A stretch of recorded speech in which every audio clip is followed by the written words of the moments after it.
প্রতিষ্ঠান থেকে আমরা একটি বার্তা দিয়েছি, ক্রীড়ামোদী বাংলাদেশের ক্রীড়াপ্রেমী বাংলাদেশের এবং যারা মনে মনে প্রাণে ধারণ করেন বাংলাদেশের লাল সবুজের পতাকা দালাল ট্যাগ দিচ্ছেন, ঠিক আছে, কিন্তু আপনি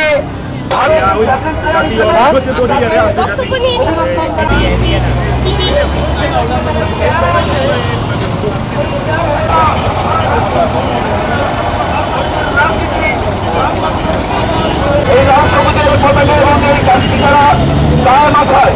সুতরাং সাবধান, বাংলাদেশের মানুষ গণপন্থী হতে চায় নাই। বাংলাদেশের পক্ষে কথা বলতে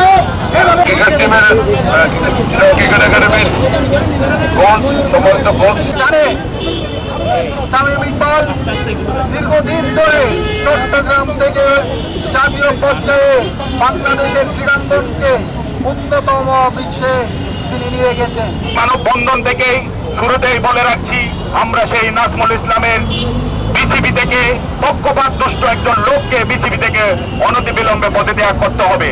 শুধু পদত্যাগ করলেই হবে না, তাকে অনতিবিলম্বে জাতির কাছে তার বক্তব্যের জন্য ক্ষমা প্রার্থনা করতে হবে।